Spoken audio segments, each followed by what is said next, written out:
हाँ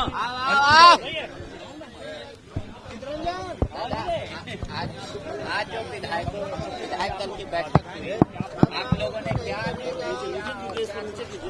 अपडेट है राज्यसभा? देखिए, राज्यसभा के लिए गठबंधन दल ने कांग्रेस, राजद, माले और झामुमो के सभी गठबंधन के साथियों का सर्वसम्मत उम्मीदवार सरफराज अहमद जी हुए हैं। कल वो अपना नामांकन दाखिल करेंगे 11 बजे। क्या अभी विधायक दल के बैठक में तमाम विधायक मौजूद थे? सभी विधायक मौजूद है और कल भी सब विधायक रहेंगे। 11 बजे के बाद। दादा, जो हरिहर महापात्रा का नाम आ रहा है, कोई महापात्रा नहीं। ठीक है।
के नाम पर सहमति बनी है राज्यसभा उम्मीदवार के तौर पर। बड़ी खबर हम आपको बता रहे हैं राजधानी रांची से, जहां सीएम चंपाई सोरेन की अध्यक्षता में विधायक दल की बैठक हुई है और इस बैठक में फैसला लिया गया है कि सरफराज अहमद ही राज्यसभा चुनाव के उम्मीदवार होंगे।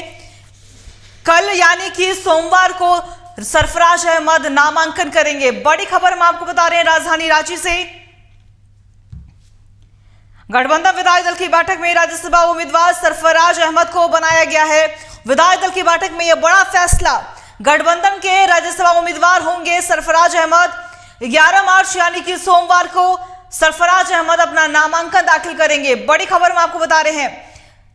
लंबे समय से कयास लगाए जा रहे थे और अब आखिरकार सभी अटकलों पर विराम लग गया है। सरफराज अहमद की उम्मीदवारी पर सहमति बनी है और इस बैठक में कांग्रेस के प्रभारी जीए मीर भी मौजूद रहे। सीएम चंपाई सोरेन की अध्यक्षता में बैठक हुई। बड़ी खबर राजधानी रांची से। बता दें आपको कि गांडी विधानसभा से उन्होंने इस्तीफा दिया था और कहा जा रहा है कि वो बलिदान का कह सकते हैं कि इनाम दिया गया है सरफराज अहमद को।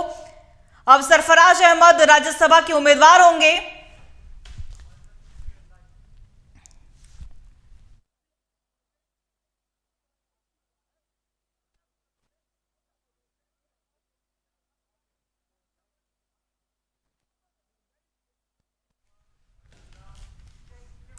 इसी खबर पे और भी ज्यादा जानकारी के लिए हमारे संवाददाता चित्रंजन हमारे साथ बनवे। चित्रंजन, आखिरकार महागठबंधन की ओर से अब ये साफ हो गया है कि सरफराज अहमद ही राज्यसभा के उम्मीदवार होंगे। ऐसे में ये कितना बड़ा फैसला साबित हो सकता है?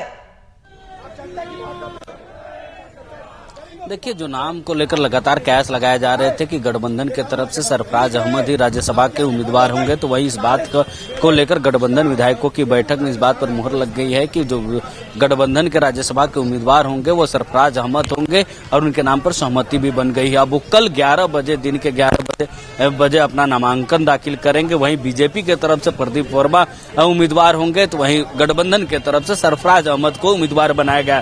सरफराज अहमद को लेकर उम्मीदवार तय इसलिए इसलिए भी मानी जा रही थी क्योंकि उन्होंने गांडे विधानसभा सरकार को बचाने के लिए हेमंत सोरेन, पूर्व मुख्यमंत्री हेमंत सोरेन के कहने पर उन्होंने अपनी विधायकी भी छोड़ी थी, जिसके बाद से लेके उनकी जो पकड़ राज्यसभा को लेकर दावेदारी जो थी सबसे मजबूत मानी जा रही थी। वहीं इस बैठक में इस बात पे मोहर लग गई है कि सरफराज अहमद गठबंधन के उम्मीदवार होंगे राज्यसभा के, तो अब राज्यसभा दिल्ली जाएंगे। अगर प्रदीप परमार और सरफराज अहमद सिर्फ 2 लोग नामांकन दाखिल करते हैं तो झारखंड में राज्यसभा का चुनाव वोटिंग प्रक्रिया नहीं की जाएगी, क्योंकि 2 सीट जो है दोनों के पास, गठबंधन के पास भी और बीजेपी के पास भी बहुमत का आंकड़ा है।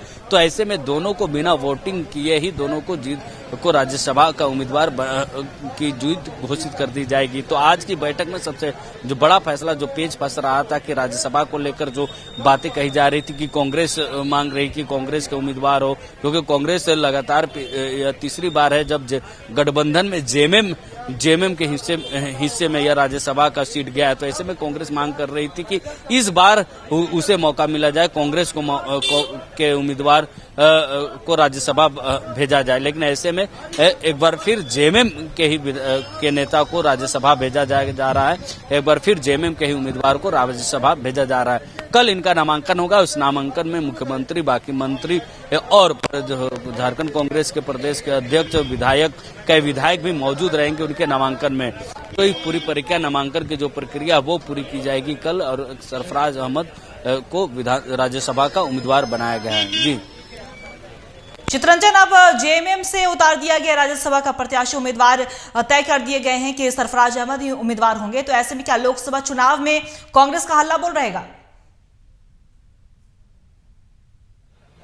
बिल्कुल, देखिए लोकसभा में कांग्रेस जो है बड़े भाई की भूमिका निभाएगी, क्योंकि जो सीट शेयरिंग का जो फार्मूला अब तक जो सामने आया है 7-5-1-1 के फार्मूले पे सहमति बन चुकी है, जिसकी आधिकारिक तौर पे अभी घोषणा गठबंधन ने नहीं की है, लेकिन इसकी जल्दी इसकी भी घोषणा हो जाएगी, क्योंकि राज्यसभा के बाद अब सीधी जो नजर है गठबंधन की लोकसभा पे सीट बंटवारे और प्रत्याशियों को लेकर उनकी रिसर्च चल रही। कांग्रेस के लगातार जो प्रभारी है गुलाम अहमद मीर, वो लगातार झारखंड के लोकसभा सीटों का दौरा कर रहे हैं और उस दौरे पर अपने प्रत्याशियों की वो खोज भी कर रहे हैं कि कौन से प्रत्याशी जो है वो गठबंधन की जीत सुनिश्चित कर सकते हैं। इसको लेकर भी लगातार दौरा कर रहे हैं। वहीं जेएमएम के भी जो नेता हैं वो लगातार दौरा कर रहे हैं, सभाएं कर रहे हैं। तो लोकसभा को लेकर भी जो पेच फंसता नजर आ रहा वो जल्द ही साफ हो जाए, तस्वीरें उसके भी साफ हो जाएंगे। बहरहाल राज्यसभा को लेकर तस्वीरें साफ हो गई। सरफराज अहमद को गठबंधन का उम्मीदवार बनाया गया है। कल वो नामांकन भी करेंगे, जिस नामांकन में